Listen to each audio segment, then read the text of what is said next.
Et le dernier combat des quarts de finale est le Muay Thai opposé à la lutte. Alors, c'est le favori de la foule, Anthony Macias, qui vient de l'Oklahoma. Avec sa calotte, il a l'air d'un petit bonhomme. John McCarthy dit « Hey, pas de calotte, cite mon chum! » Voilà la démonstration du favori de la soirée, un pratiquant du Muay Thai. Alors Natif, un favori de l'Oklahoma, il a bien sûr planifié de gagner le tournoi. Alors Anthony, Mad Dog Macias. Et maintenant, nous avons Freddie Mercury, the Queen. Désolé, on m'avertit plutôt que c'est Dan Severn. Alors, pendant que Queen écrit des chansons comme Another One Bites the Dust, Dan Severn fait littéralement manger la poussière à ses adversaires. Et maintenant, l'entrée de Dan Severn. Il est accompagné de « Arrête ou ma mère va tirer ». On enlève le chandail. On pratique l'hygiène de base. The tail of the tape. Alors Dan Severn, qui a presque 10 ans de plus que son adversaire, 4 pouces de plus et 70 livres de plus sur la pesée. Ça va être un combat très exténuant pour Anthony Macias, contre un adversaire bien plus grand et plus gros. Et les deux adversaires sont maintenant prêts. Big John McCarthy qui envoie le signal. Et comme les deux adversaires ont tous les deux des bobettes noires, eh bien on a rajouté une moustache au nom de Dan Severn. C'est Dan Severn qui shoot. On le tient. Oh, maintenant, souplesse arrière, bien exécuté. On tient encore Macias. Une deuxième souplesse magnifiquement exécutée par Severn. Et maintenant, on va tenter un étranglement. On le tient fermement. On essaie de placer l'avant-bras en dessous de la gorge. Et Macias qui abandonne immédiatement. Et on peut voir à la reprise la souplesse magnifiquement exécutée par Dan Severn. Et la seconde souplesse. Wow! L'étranglement suivi par Severn. Alors c'est Severn qui mérite sa place, sans aucun doute, en semi-finale après 1 minute 45 de combat. Et maintenant les combats de semi-finale. J'en ai l'eau à la bouche juste à voir les noms inscrits au tableau. Et clairement je ne suis pas le seul. Le Center qui a accueilli 6500 personnes ce soir. Et maintenant, le premier combat de semi-finale, le Jiu-Jitsu brésilien opposé au Kempo Kung Fu. L'arrivée du clan Gracie. Après son premier combat contre Ron Van Cliff, combat qui a duré un bon 3 minutes 30.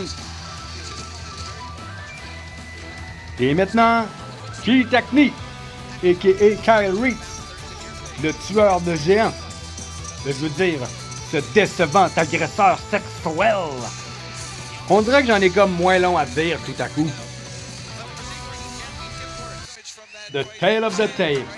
Les deux adversaires sont presque de la même grandeur, mais Keith Hackney a un avantage de 20 livres sur Gracie. Ça veut rien dire. John McCarthy qui s'assure que les deux combattants sont prêts. On envoie le signal. On a vu son dernier combat. Alors avec Gracie, je me tiendrai loin de ses mains baladeuses.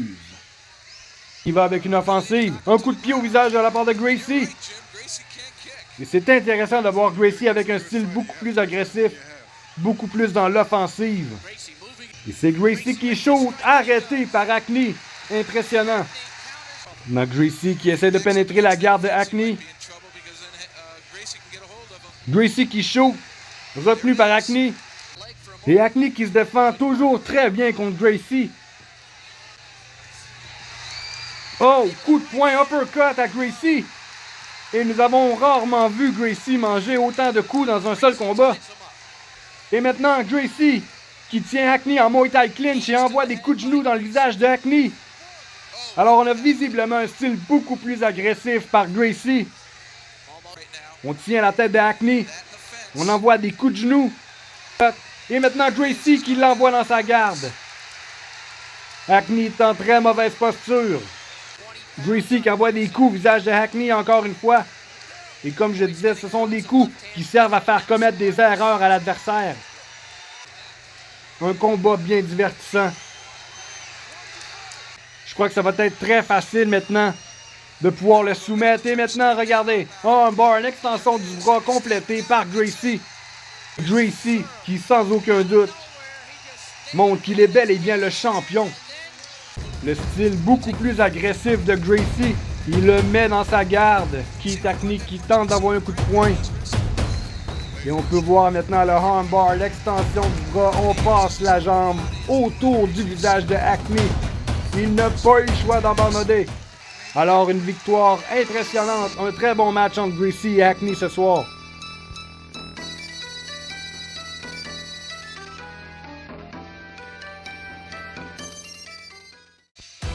Le deuxième combat de semi-finale opposera le karaté contre la lutte. Et on apprend juste à l'instant que Steve Jenum est remplacé par Marcus Bossett. Il se serait bien évidemment blessé en frappant Bowen. Alors notre remplaçant, Marcus Bossett. Démonstration de karaté. Bonjour, je m'appelle Marcus Bossett, je me suis inscrit dans l'école de karaté de M. Miyagi il y a 2 mois, puis j'ai l'intention de gagner le tournoi. Donc John McCarthy qui accueille Marcus Bossett. Et voilà maintenant le combat qu'il a gagné pour pouvoir mériter sa place dans le tournoi.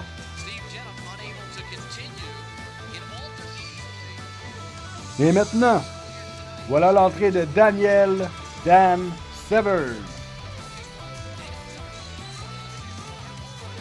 Et ce mec ici, c'est Alan Blake Sarven. Il a d'abord fait un modeste début dans la WWF en 1993 avec Marty Jannetty sous le nom des New Rockers. Après une absence d'environ 1 an dans la concurrence, il reviendra sous son personnage le plus mémorable, Al Snow. Et dernièrement, une série sur Netflix le met en vedette. Alors on peut voir qu'on a gardé le même t-shirt, qu'on réessuie les mêmes aisselles. Tap, tapity tap. The Tale of the Tape, et c'est Daniel Severn qui a 1 pouce de plus sur Bossett et 40 livres. Ce sera intéressant de voir les manœuvres exécutées par Severn, les prises de lutte sur Bossett. Et c'est sans attendre que le combat commence. Alors, Severn qui prend le centre de l'octogone. Bossett qui tourne autour. Envoie un kick. On peut voir que Severn n'a pas apprécié le coup de pied de Bossett. Et maintenant, une deuxième tentative bloquée par Severn. C'est maintenant Severn qui prend le contrôle de Bossett. Severn qui est maintenant sur le dessus. Il est maintenant en montée complète sur Bossett.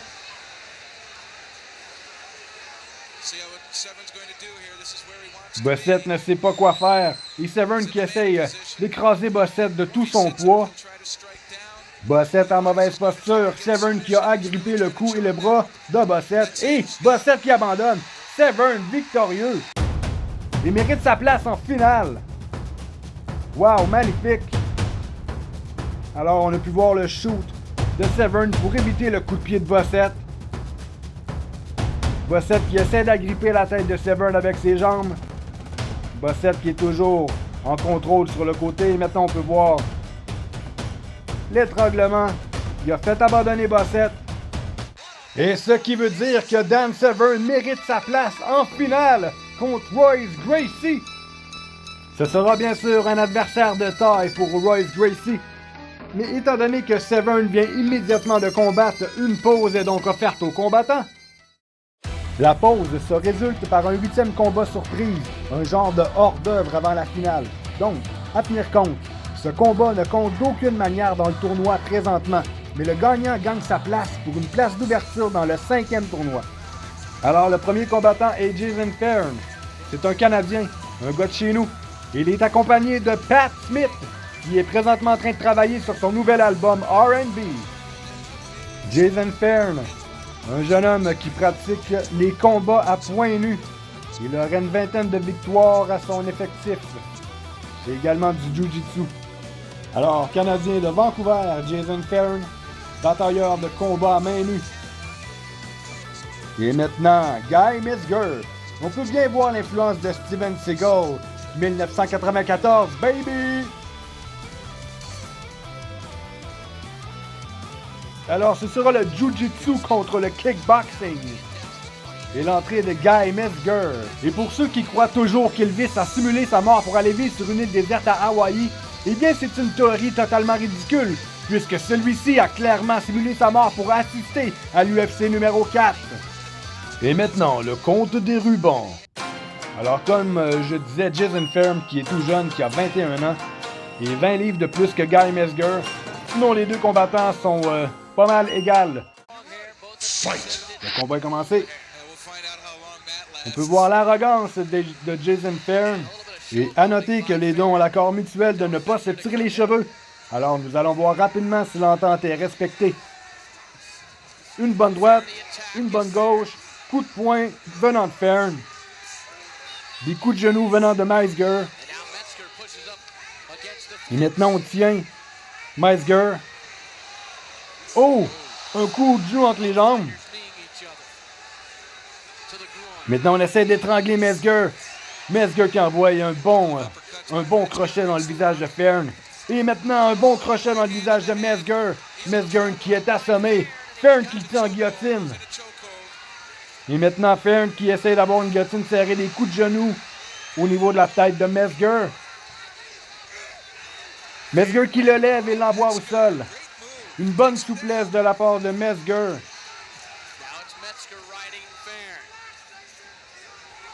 Et maintenant Mezger en demi-garde. Mezger qui pousse le visage de Ferm. Et maintenant des coups au visage.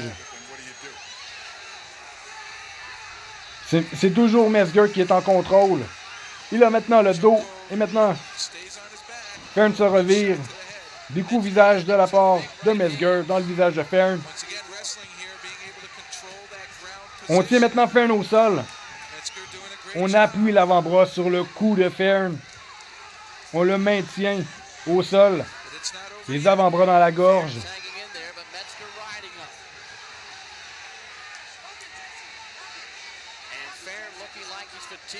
Alors Mezger qui a un très bon contrôle de Ferm. Pourtant Ferm qui semblait avoir une base de Jiu-Jitsu. Et Mezger qui est toujours sur le dessus.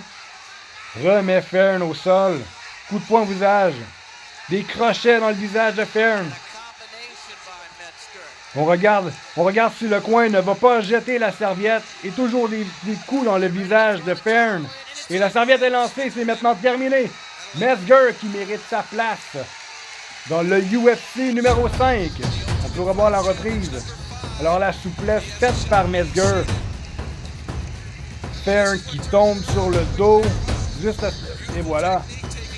Un belly to belly comme on dit. Et maintenant Mezger qui a le contrôle de Ferm. On peut voir à la fin les coups de poing directement dans le visage de Ferm. Excellent coup de poing. Des bons coups d'en face. Alors, on ménage pas le jeune homme, on lui pète la gueule. Alors, comme je disais, c'est maintenant Mezger qui a mérité sa place dans The Ultimate Fighting Championship numéro 5. Alors, bonne chance! Et maintenant, prenons un petit moment pour honorer quelques personnes avec le mur des honneurs.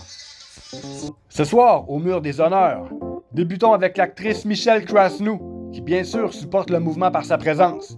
Elle a fait plusieurs films de karaté, mais mon coup de cœur est Karate Tiger, le Tigre Rouge version française, avec la première apparition de Jean-Claude Van Damme, qui a propulsé sa carrière. Le deuxième ce soir, Ron Van Cliff, qui, à 51 ans, a voulu participer à ce qui était qualifié de combat de coq humain. Alors, malgré sa légende en karaté, il a affronté la controverse. Aujourd'hui, âgé de 81 ans, il est toujours un exemple pour tous. Et le dernier ce soir, Brian Kilmeade, qui a malgré l'énorme controverse, nous a présenté les 3 premiers galas UFC. Il a poursuivi une carrière dans les médias, alors merci d'avoir supporté les arts martiaux mixtes en étant là dès le début. Voilà ce qui conclut fièrement le mur des honneurs pour ce soir. Et maintenant, la finale!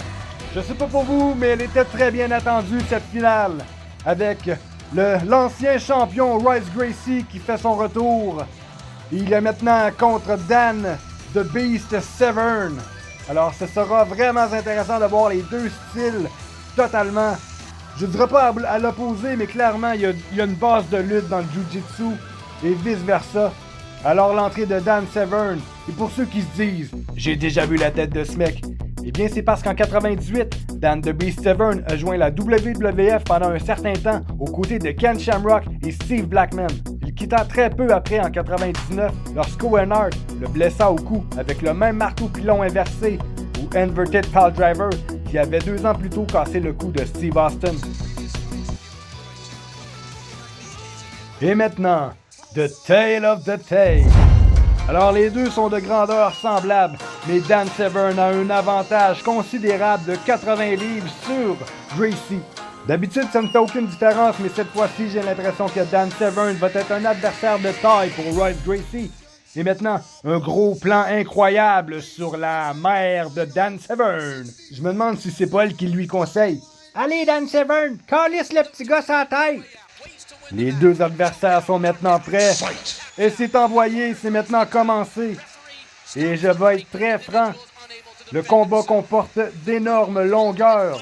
J'ai donc pas le choix d'avancer certains temps morts qu'on pourrait littéralement qualifier de pause.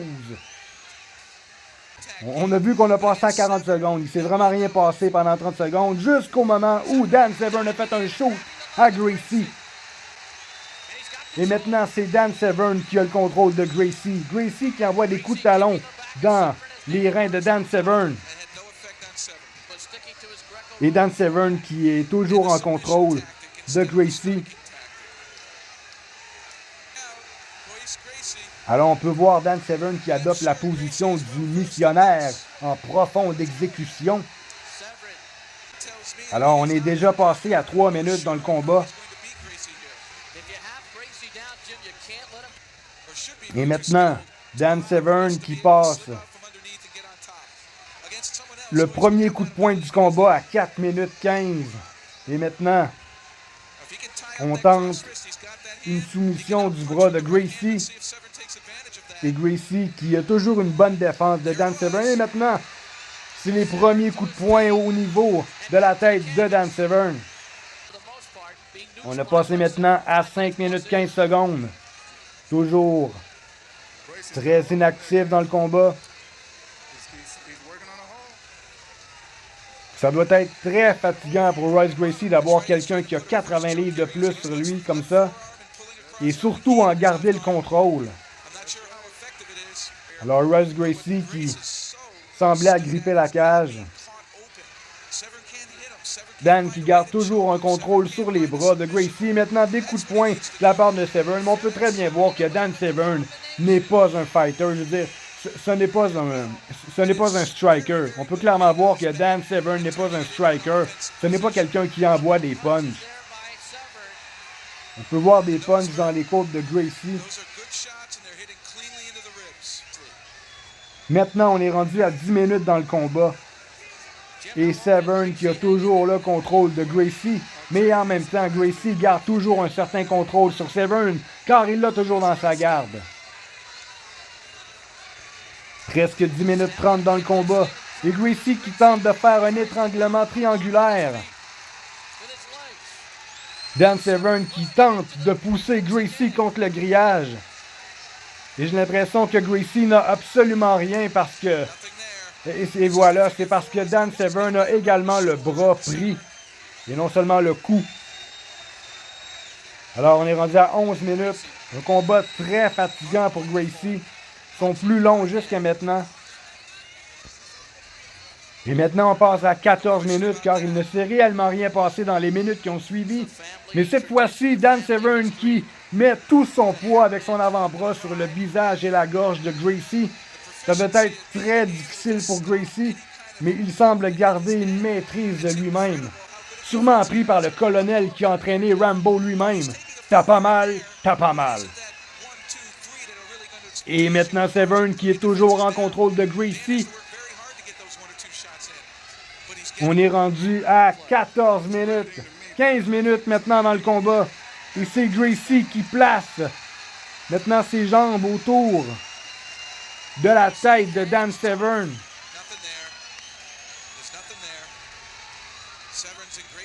Et Gracie qui lutte pour placer son pied derrière son genou.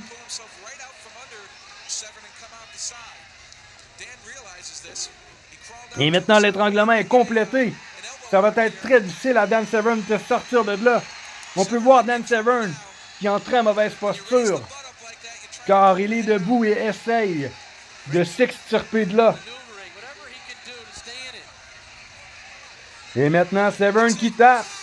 Mais c'est Gracie qui garde la prise. On peut voir un peu de rancœur. On dirait qu'il s'est clairement fait chier avec notre ami Dan Severn, qui à lui tout seul a presque totalisé la longueur des combats de Royce Gracie. Alors on peut voir la reprise, le premier shoot de Dan Severn. Et Royce Gracie qui a été complètement inefficace devant ce shoot. Maintenant, Severn qui a maintenu la position du dessus tout le long du combat. Alors, ce fut un combat exténuant, très fatigant pour les deux adversaires, surtout pour Royce Gracie. Et c'est Dan Severn qui tape et Gracie qui est le champion de l'Ultimate Fighting Championship numéro 4. Le clan Gracie qui félicite Royce Gracie pour remporter son 3e tournoi de l'Ultimate Fighting Championship. Royce Gracie qui se mérite ensuite un chèque de 64 000 $, ce qui équivaut à 180 000 $ en canadien aujourd'hui. Alors, 3 chèques de plus de 150 000 $, pas mal pour un salaire annuel. Le 4e gala, la revanche du guerrier, est un autre passage marquant dans l'histoire de la UFC. Pour la première fois, un lutteur américain a fait son entrée dans l'octogone et ce ne sera que le début. À partir de ce moment, la difficulté à demeurer champion pour Royce Gracie était visible. Il arrêtera donc de participer au format tournoi pour conserver sa légende intacte et ne fera que des matchs solo. Le style impressionnant de Dan Severn contribuera au désir du public de voir un style brutal et animal plutôt que de la technique. Le 5e tournoi intitulé « Le retour de la bête », il fera référence avec son lot de combattants tous plus grands et plus gros les uns que les autres. Mesdames et messieurs, ladies and gentlemen, il m'a bien sûr fait plaisir d'être avec vous tout au long de cette excitante soirée qui était une fois de plus remplie d'action, d'humour et de surprises. Je suis déjà impatient de présenter le 5e tournoi. Dan the Beast Severn fait son retour, avec lui aussi un instinct de revanche. De plus, Gracie et Ken Shamrock font également leur retour, mais pas pour une place dans le tournoi. Non, cette fois-ci, c'est personnel. Alors vous les verrez en face à face pour le tout premier Super Combat. Salutations aux cousins de la France et de la Belgique, et même du Brésil maintenant. Merci sincèrement pour les partages. Merci beaucoup d'avoir été des nôtres. Mon nom est Rick White, et on se revoit bientôt pour une autre présentation de Jump in the Cage Fool. D'ici là, prenez soin de vous.